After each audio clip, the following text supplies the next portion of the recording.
everyone, and a warm welcome to the podcast today. I'm Alistair, an SGLN ambassador, and we are very happy to have you joining us. Well, today, of course, we have Piyush with us, and we are so happy to have him here with us to share his experiences. Hi, Piyush. Thank you so much for joining us today. Hi, Alistair. It's a real pleasure to be here. Don't ask me very difficult questions. Oh, no, don't worry. That's the whole point of what we are here today, actually. So it's so good to see you here, and we know that you have various experiences. We know that you are the chairman of a few different boards and organizations as well, with Mandai and with SMU. And just to share with you as well, I was actually from SMU. I graduated with a Bachelor's of Economics, and so happy to see you here today. That's fantastic. You know what's common between Mandai and SMU? Not too sure. They both deal with wildlife. Oh, Of two different kinds. yes, two different kinds of wildlife. What kind of wildlife do you see in SMU? Oh, I can tell you, all of you people who graduate from SMU are exuberant in spirit and very varied in their outlook, just like creatures in the zoo. Of course, I think there's so much similarities as well in terms of the thirst for knowledge and the inclusivity that all of us have. That's and true. we don't stay at one place, we go to many different places, right? Well said, well said. Well, today the topic that we'll be covering is actually cross-cultural communication.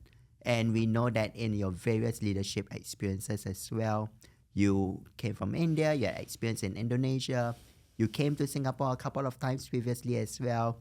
Do you mind sharing some of these experiences? How was your experience when you first came to Singapore? Well, I came to Singapore first in 1991, and my overall abiding first takeaway was Singapore is really organized. And that's a huge cultural difference compared to India, where I came from, where everything's totally disorganized. Oh, is it? So nothing in India would ever work on time. In Singapore, everything always worked on time. So I used to finish my work in India at like 11 o'clock at night. And I came to Singapore, I had a much bigger job, and I used to be done by lunchtime.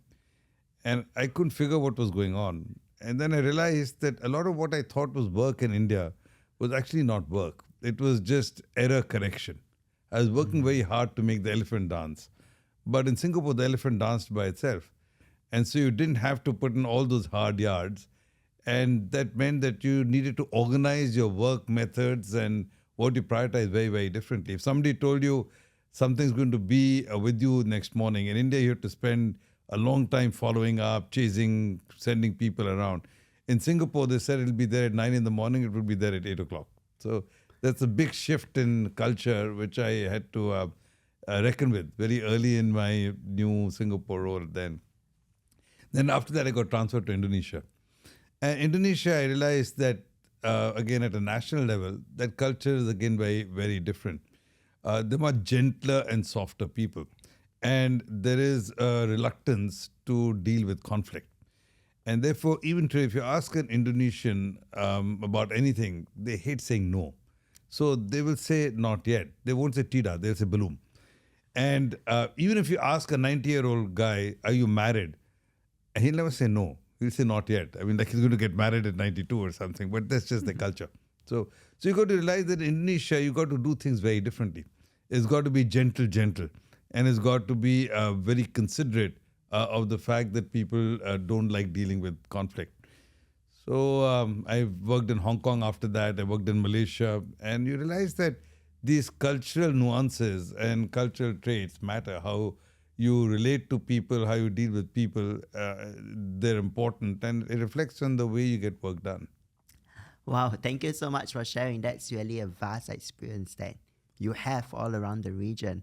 I'm just curious, how did you then learn the different cultural nuances when you were there in these regions? You know, Alistair, well, you can learn a little bit from reading, and I sort of encourage everybody.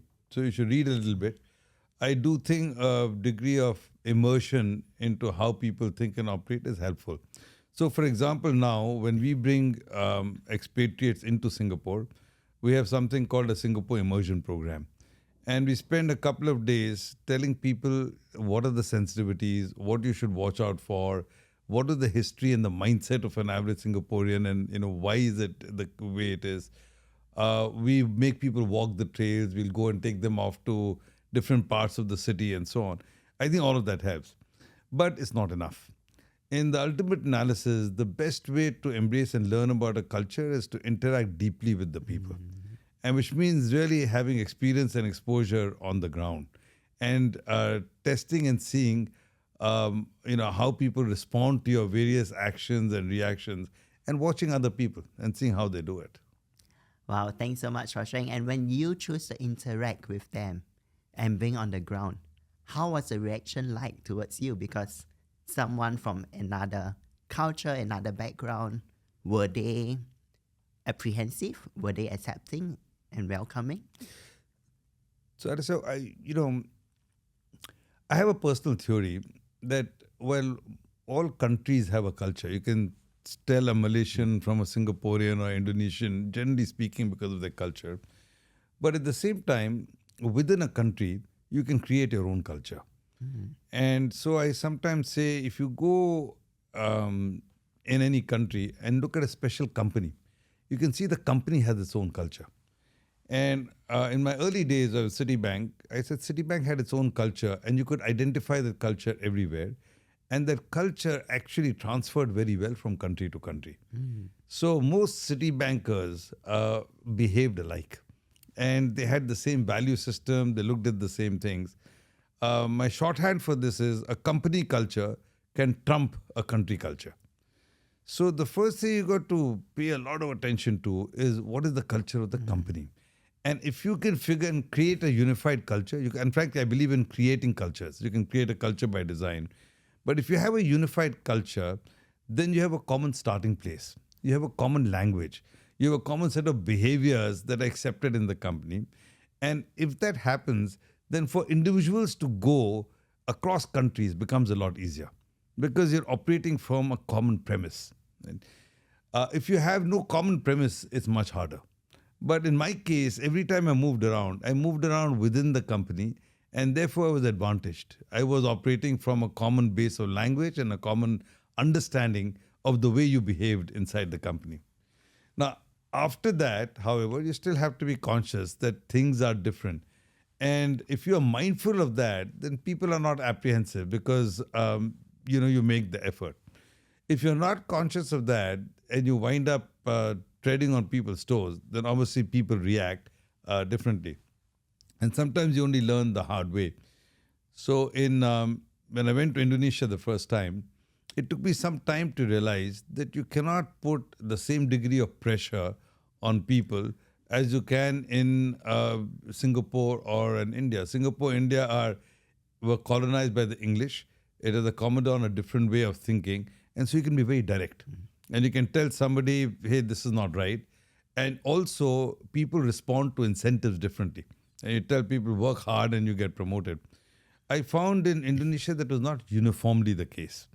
Oftentimes, people would tell you, I don't want the promotion. I'd much rather have an easier pace of life.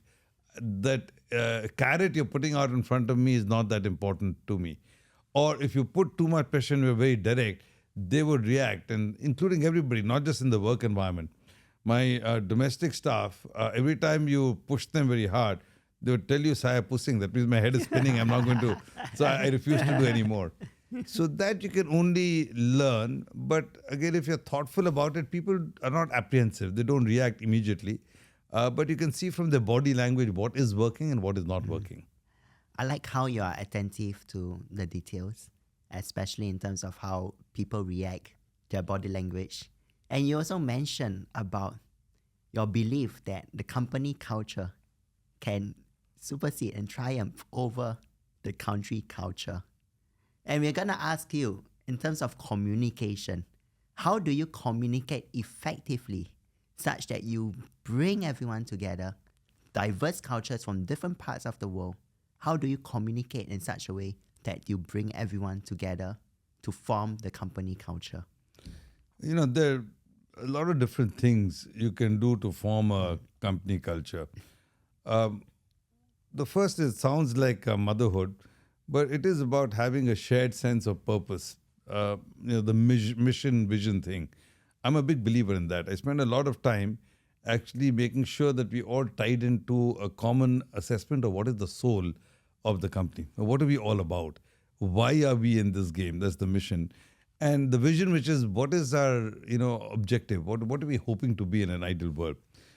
I spend time getting everybody to participate in that, because once you're clear about your mission, vision, even your values, and you can package them well. I'm a big believer also in packaging.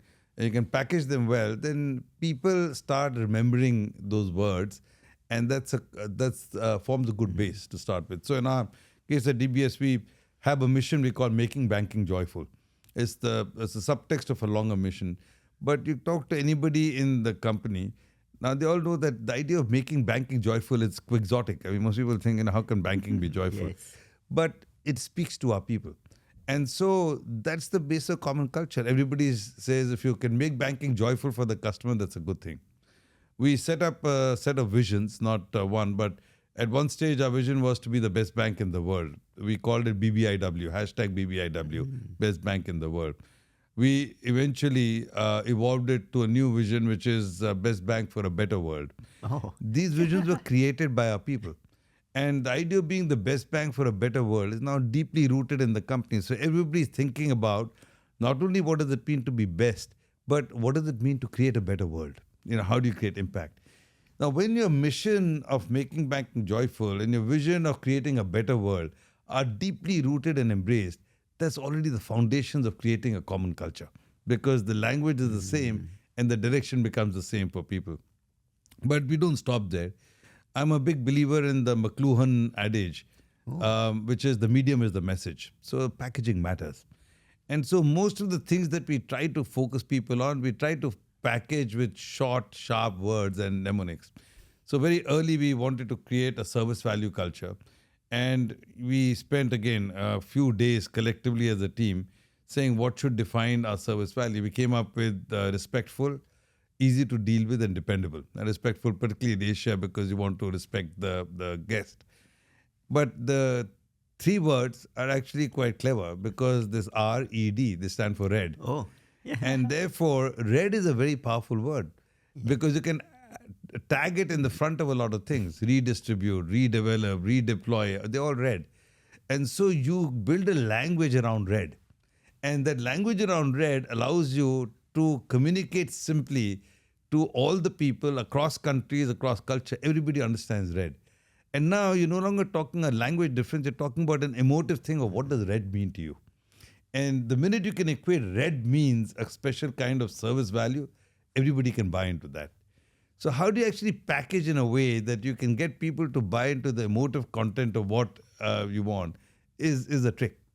Storytelling is important. So it's not just packaging through mnemonics, it's also packaging through the right kinds of stories. And telling stories, because stories people understand. Yes. And stories, again, are emotive. They speak to people's hearts. So a good way to form culture is to do that. It's not just sending emails out. It is actually focusing on doing some of these things. We use one more methodology. It's something called BEANS. BEANS stands for Behavior Enablers and Nudges, BEANS, right? Behavior Enablers and Nudges. Yes. We found a long time ago that if you want people to behave in a particular way, you got to prod them. This is the Daniel Kahneman, the nudge idea or the blink idea. And so one of the beans that we created, for example, is something called a MOJO. A MOJO is a ritual. Every time we have a meeting, the MO stands for the meeting owner who calls the meeting. But the Joe is the important person. Every meeting we have a Joe. And the Joe is called a joyful observer, whose job it is to watch the meeting and critique the meeting. And they have the power to confiscate your phones if you're not working hard, if you're not paying attention. They have the power to stop the meeting because people aren't following what's going on. And at the end of the meeting, they give you criticism on how was the meeting conducted. Now, we found the very act of naming a Joe changes people's behavior. So under observation, people behave differently. And that creates a common way of how do you run meetings. And that transcends again into what is the culture that you create. So there are a lot of different techniques you can use to shaping culture by design, to shaping the culture that you want. Wow, I like the term mojo. Did you also have a Joe in your meetings? And what did the Joe do? No, so that's how it started. In the very early meeting, I asked a young lady to be the Joe, and about halfway through the meeting, I got a little excited and lost my temper. And of course, when the CEO loses his temper, the meeting basically ground to a halt. Nobody would say anything. Yeah. So meeting got over. By then, I'd cooled off, and then I asked the Joe, saying, "Can you critique the meeting?" And she looked at me with a lot of hesitation and a career limiting move, she thought, and said, "This is the worst meeting I've ever attended, because after Piyush lost his temper, nothing happened. And we didn't get any outcomes after that." Now, I recognize she was right. And so I made her a hero. I said, "Yeah, that's exactly what I want." And it was not right. I shouldn't have lost my temper. But I'm really proud of this young girl to call me out. And once we did that, it became a okay thing in the company that if you can call out the CEO, then you can call out anybody. And so the Joe got a legitimate role in helping do these things. Oh, wow. Thank you so much for sharing. And I guess that really helps in further meetings as well. It helps in meetings as well, but that's what I mean, that, at the end of the day, if you can come up with rituals like this, you can create a company culture. And I think if you do that, that's 80% of the battle of cross-cultural communication, because you drive commonality in a platform. But there's still the 20%. I mean, countries, people behave differently, their upbringing is different, etc. So I'm not saying disregard it. But I do think that getting 80% commonality is a fantastic thing to do. And moving on and furthering on your sharing, when we have a common language that people speak, we build a common company culture. To what extent can we still have space for diversity? To what extent can we still have space for different people to bring their own experiences, cultural backgrounds? Not just for diversity, but it also helps in innovation, and it prevents groupthink, echo chamber. So how do you find the balance in that? Yeah, I think one great prototype of that is actually Singapore. You think about what is the difference between Singapore and the US. In US, you try to create a melting pot where everybody coalesces to a common integrated culture. In Singapore, we want to create a Singapore identity, but at the same time, we take pride in the fact that we have multiple cultures, and we encourage people to embrace their ethnic cultures and their own cultures. I do think that's actually quite important. To give people respect and recognize that they come from a particular place and a particular place in their heads, and give them space to express that, I think it's actually a good thing. What you said is correct. You don't want echo chambers. You don't want everybody, sort of parroting the same kind of language all the time. And so you have to have space for that. So that's why I keep saying 80% is good. The 20%, you've got to cater for that. And in catering for that, training helps a lot. So we are very conscious about the kind of training we give our people. We train everybody on a basic diversity, inclusion, DEI kind of framework. We have a partner called Globe Smart, and we use that training approach. We have multiple modules around, diversity by gender, diversity by age, how should you look at diversity by culture. So we do a bunch of training around that. We do a lot of training around something called unconscious bias. So we train our people on what to look for and how you might be expressing unconscious bias. So that's another very specific program that we run. We run a program called Respect at Work. In fact, that's a mandatory program. Everybody goes through that to figure, how do you actually drive a conscious degree of respect for people's opinions and respect for other points of view. When we move people across, I already talked to you about the Singapore immersion program. We do a specific immersion if people move from one country to another country to help them learn the nuances of the new host country and how to assimilate within it. We have things called lean-in circles and T-circles and T-sprints where we bring teams of people together, and it's almost cathartic. We get people to lean in and talk about themselves and what makes them different and what drives them, just so people get an appreciation for what are the different kinds of catalysts and motivators that people have. So we focus a lot on training people to appreciate differences and then to accept differences.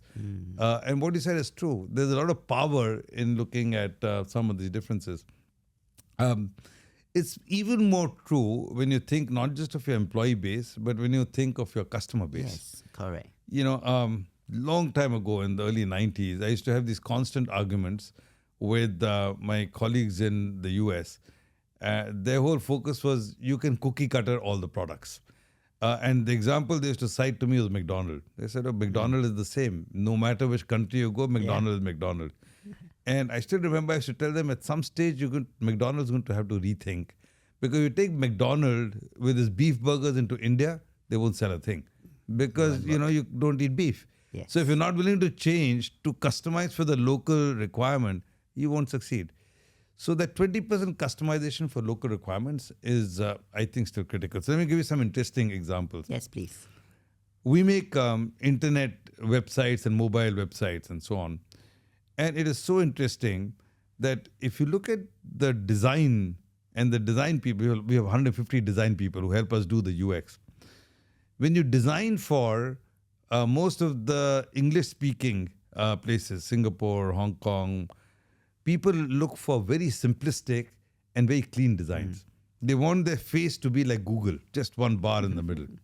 But if you go to the more Chinese cultures, you go to mainland China, you go to Taiwan and so on, people love seeing a cluttered front page. They want to see lots of things happening on the page. It's a cultural difference. And if you cater for the wrong website to the wrong audience, you won't succeed. You won't. Right? So you need to understand that. Now, we started many years ago, we embraced Clay Christensen's idea of the true job to be done. So you got to look deep and say, what is the job to be done? And you got to look at the emotional job and the emotional behaviors of people. And so we embraced journey thinking at scale. We taught all our people to think outside in, to observe carefully. And to help with that observation, we started hiring anthropologists and ethnographers. Can you imagine banks hiring people from anthropology and ethnography? But we did that to teach our people to observe the customer.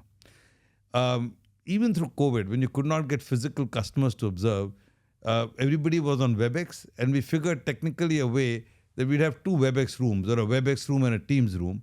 We'd have the customers in one room, and our observers would be in the other room. And they'd be watching to see what the customers were doing and how they were behaving. Because understanding deeply what customers do and why, and getting the insight of why they behave in a particular way is essential if you're going to customize, if you're going to innovate at the coalface. So our whole innovation agenda, we therefore do both top-down and bottoms-up. We do take some big bets top-down, which are the big innovation ideas which we think will pretty much be consistent. But we also do a large part of our innovation bottoms-up. We give the power to our employees or to people in the actual journeys of the coalface because they know what tweak is going to work in the local circumstance and the local market. And it won't always be the same. Thank you so much for sharing. I think that's really wonderful because customers are also important. And like what you mentioned is how can we customize to each of the different preferences as well, but at the same time still maintaining our brand and the commonality that we have.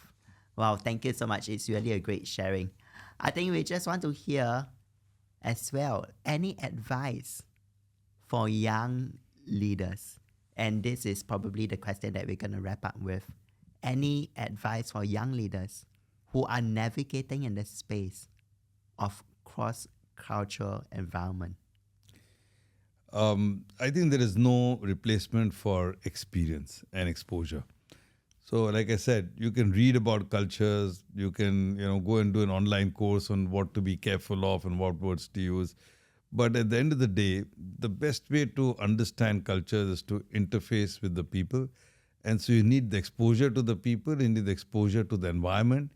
And therefore, my first advice to people is travel.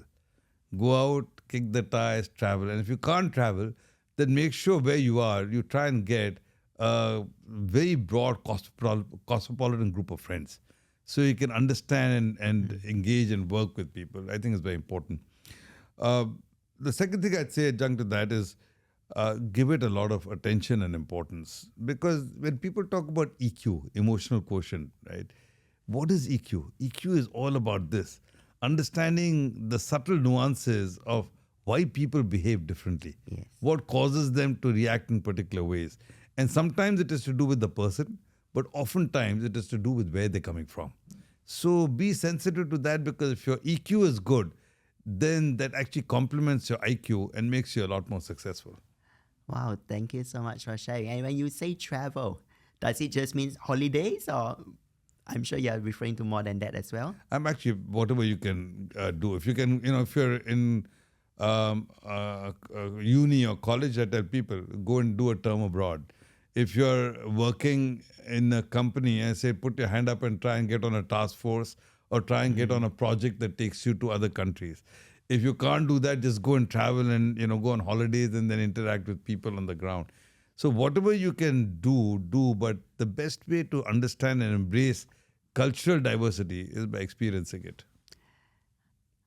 And that's really helpful, because I was in SMU previously, and studying there, they had a lot of focus and emphasis on global exposure as well.